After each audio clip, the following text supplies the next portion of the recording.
Most artists never end up copywriting their music, and the ones that do have the potential to do it wrong because there are two types of copyright, 3 different forms that you can fill out at the US Copyright Office, and only one way to copyright your sound recording and the musical composition with just one registration. If that all sounded confusing, that's because it is, but in this video, I'm going to cover the music copyright process in just 4 steps. First, let's talk about the 2 different types of music copyright. First, there's the sound recording copyright, and second, the songwriting copyright.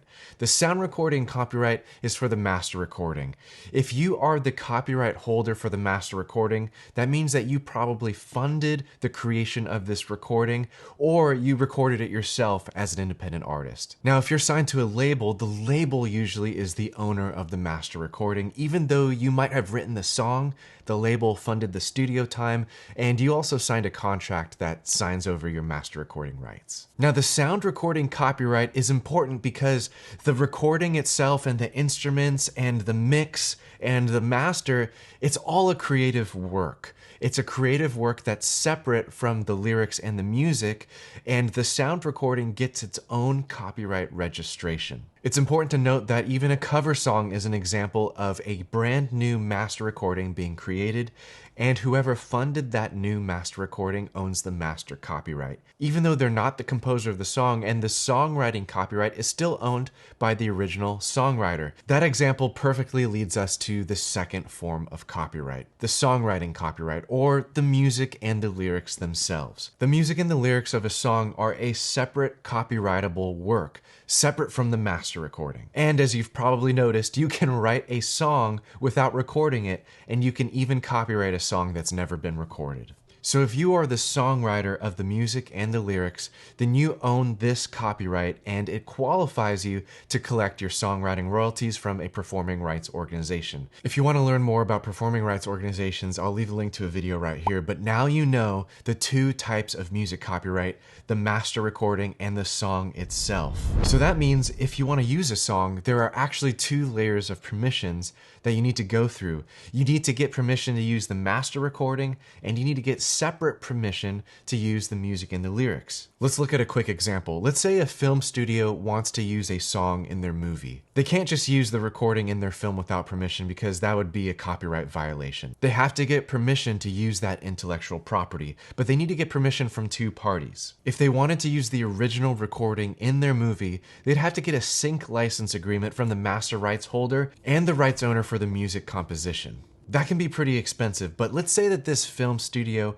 actually wanted to create a brand new recording and save a little bit on license fees. Well, if they fund a brand new recording, they would only have to license the music and lyrics because they're not using the original copyrighted master recording. They're creating a brand new master recording themselves, which is a new copyrightable work, as long as you have permission to use the music and the lyrics. Now, in a non-sync scenario, you actually always have the ability to create a new recording of a song because of something called a compulsory license. A compulsory license is a provision in US copyright law that actually allows us to create a cover song without getting permission from the original copyright owner. Now, there are limitations to this, and one of those limitations is for film. But if you obtain a compulsory license and pay the royalty fees, then that's how you can legally cover a song, even without contacting the original songwriter. Now, finally, let's talk about where to go to copyright your song and what steps you need to take to do it correctly. If you have an eligible work, you should copyright that work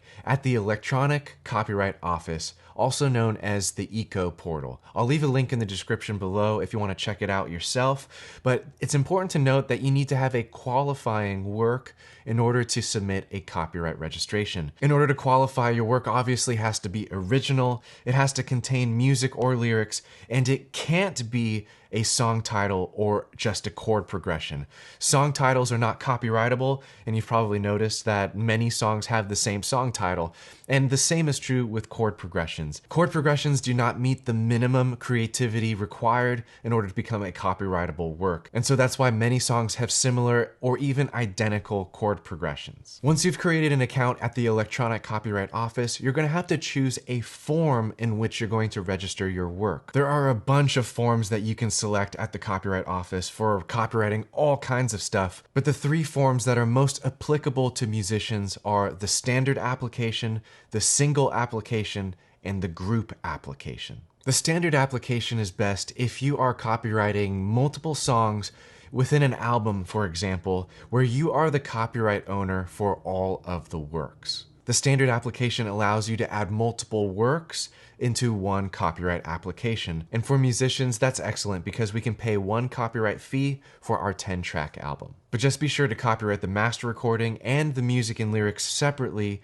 with the proper credits. Next is the single application, and as the name suggests, this is the best form if you only want to copyright one song, and if you are the copyright owner of the master recording and the underlying composition, you can use this form to copyright both in one step. This will save you time and money because you'll be able to knock out the two types of music copyright in one single registration. But remember, you can only do this if you are the copyright owner of both the sound recording and the underlying composition. Thirdly, we have the group application, which is best for complex copyright situations. If you have a release with multiple different songwriters on an album or different rights holders for the master, then you're going to want to use this group application and actually copyright the master recording in its own group and then copyright the underlying compositions in its own group. If you need more help with this, in the video description below, I have my music copyright masterclass, where I walk you through step-by-step on screen every single combination of music copyright and walk you through every step in the US Copyright Office online portal. I even show you how to copyright an instrumental song, upload your files to the US Copyright Office, and explain in detail all three of the applications that I described in this video. The Music Copyright Masterclass is available for you in the description below, and leave a comment letting me know, do you have your music copyrighted currently, or is it still on your to-do list? And was this video helpful in at least clarifying the music copyright narrative? Let me know in the comments below, and be sure to subscribe so you don't miss any more music industry videos like this one on the channel.